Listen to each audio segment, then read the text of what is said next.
Hi, Zane. Hey, how you doing? I'm good. Congrats on the baby. Thank you. So what does that feel like? I'm a dad of a 13-year-old, but I can't go back to those newborn days in my mind. What's it like? It's honestly, it's amazing. A lot of people that I was speaking to, like obviously before she was born and stuff, were like, it's a big adjustment.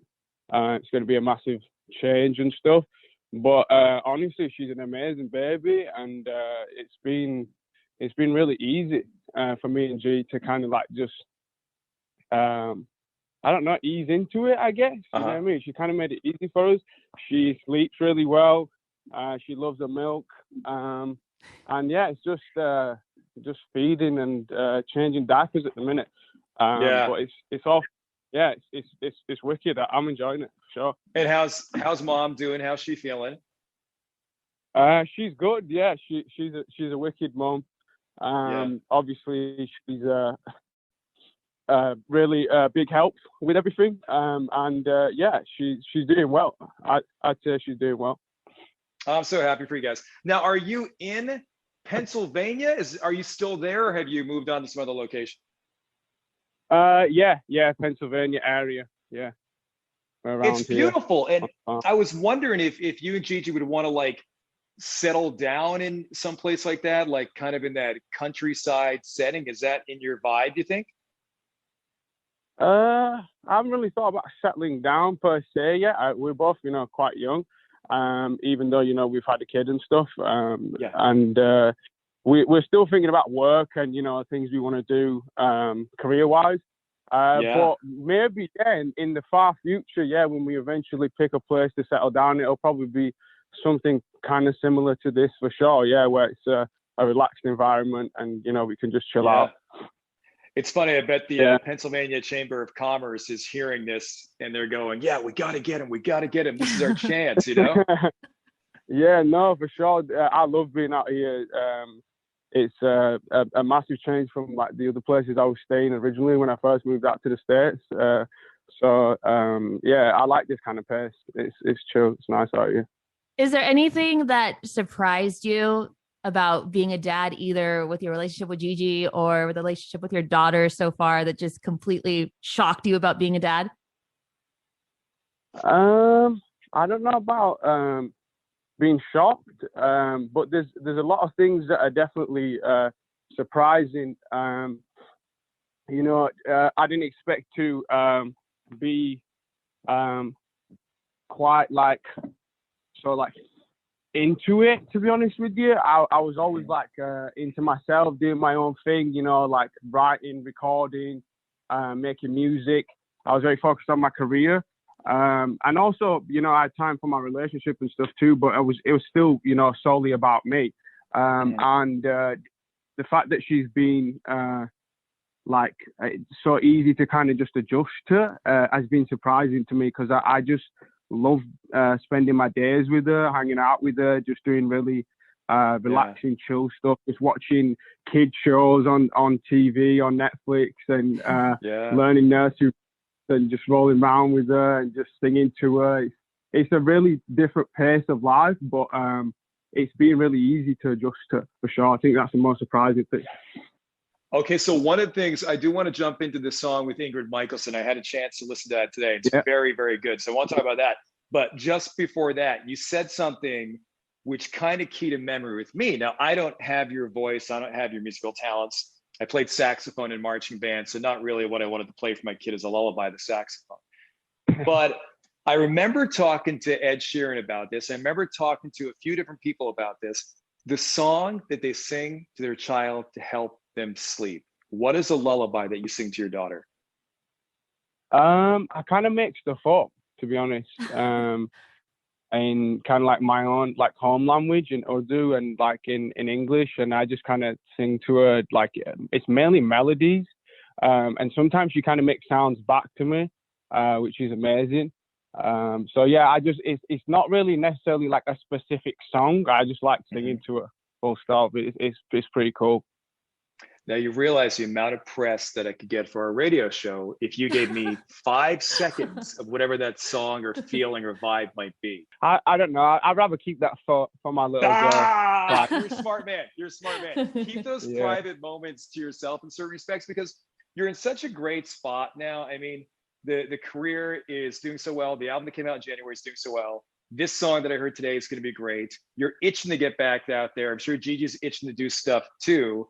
But you've got this special moment. You just had a baby girl, and you guys have this brilliant, bright future and all the joys of parenthood in front of you. So I totally respect, even though I'm not going to get press for this, I totally respect you keeping that to yourself. I do. I appreciate that. Yeah, like I said, there's certain things, you know, that you like to keep private, and obviously we have our work life too. And yeah, everything's been going really well with the music. I was really happy with the response I got for the album, and the way the fans responded to that. That was amazing earlier this year.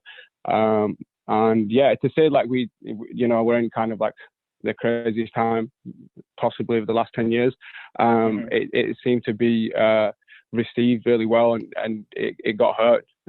Ironically, the title of the album was called Nobody's Listening, but it felt like everybody was listening. Yeah, so it was cool. Yeah, that was the ironic part. And when I started vibing on the album and I saw that title, what was the reason behind the title? You may have said this before in other interviews, but why did you say Nobody's Listening?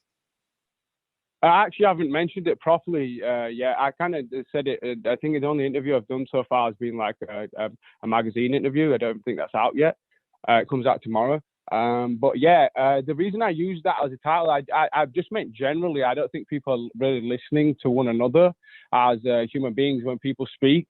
I feel like a lot of people right now love to give an opinion and love to speak their mind, but they don't really like to listen. So it was just a nod to that.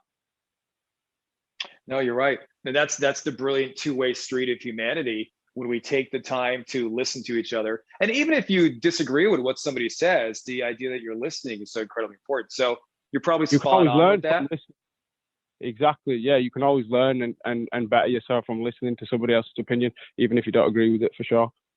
Now, how did this song with Ingrid Michaelson come about? How did she reach out to you? She actually didn't reach out to me. I was listening to a lot of her music around the time when I asked my management and stuff if we could reach out to her and ask if she wanted to do a song. I was just really inspired by some of the lyrics in some of her own solo music, and I just wanted to work on something with her, and she responded really quickly and was really professional about everything, and we got things done pretty quick. She was an amazing artist to work with. Yeah, it's interesting. I don't know, Jill, have you had a chance to hear the new song yet with Ingrid and Zane? I have not had a chance to listen. So I'll play a snippet. Far from comprehending, they lift us to the stars. But as you look at the lyrics to it and you start to kind of break it down, I don't know if I'm misinterpreting the lyrics or anything here, but I got the vibe kind of like you're talking about this COVID world right now. And at the very beginning, we're thinking like it's not going to work out, but suddenly we're seeing the light in the vaccines and everything else. Now, I could be totally off base.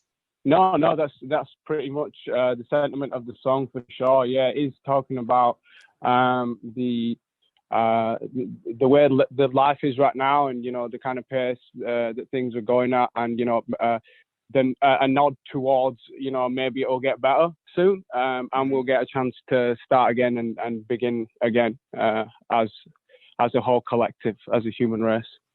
Yeah, I love the line, but then the sun came right back and the birds sang as if nothing had happened. And to me, that's always what I try and tell myself and my son, like, hey, the sun's going to come up tomorrow. No matter what happens today, we're going to get another chance tomorrow to make things right. For sure. It's a beautiful song. Beautiful song. Zane, thank you very much. I've been a fan of yours since the beginning, and we've never met. I've never interviewed you before, but I always told myself that if I ever got the chance to, in the 1D movie, This Is Us, my favorite moment and the moment that made me cry was when you bought your mom the house. And from that moment, I have loved you. I know how important family is to you. And so when I knew you were becoming a dad, I've just been so happy for you for your entire career. Thank you. That's really nice of you to say. I appreciate that. Yeah, the family is a big thing to me for sure, and I'm glad that stood out to you and that made sense and resonated with you. I met you, gosh, this was years ago, and you'll never remember this, of course. If we were doing like a video Zoom chat here, I would have shown you the pictures I had them ready to share at the screen and everything. We met in an airport lounge. I believe it was at LAX. On a flight to a tropical destination, we'll say, right? I don't want to bore you with the details. But you and okay, right, okay, yeah. So you and Gigi were in the lounge. We came over, said hello. You took a picture with my then probably 7 or 8 year old son, and Gigi took a picture, and it was just awesome. You were sweet and generous, and I know you probably get approached quite often, but I wanted you to hear back that you were very sweet, generous with your time, and we cherish those pictures. Oh, that's cool. Yeah, we try to take photos and stuff when we can. Sometimes when we're out here doing our own thing and stuff, when I'm in my pajamas and I'm looking a bit scruffy, I've said no to quite a few people, and I feel sorry for doing that. But I'll take this time to apologise to them people now. You were scruffy, right. There's a time and a place, you know, and but Yeah. I'm glad that we took a photo with you, and I'm glad we could make that happen. That's really cool. Well, to be fair, if I have to be honest about it, I was looking pretty scruffy. You weren't going to take a photo with me. You both looked at me and said, "Yeah, not you." But the cute little kid, the cute little kid, we'll take him any day. Yeah, Bring him over here, you know? Yeah, you can convince me if there's a kid involved, you can convince me for sure. Yeah, That's awesome. You twist my arm. Oh man, listen, Zane, congrats on everything. Best to the family. Please Thank give you. them all our love. Give that little daughter of yours a big kiss and Appreciate a hug. it. And thanks for the time, man. Thank you Congrats. very much. All right, cheers. Thank See soon. you. Give my love to your family too, and appreciate you taking the time to speak to me today. Thank you. Thanks, Zane. Of course, thank you. Bye-bye, Zane.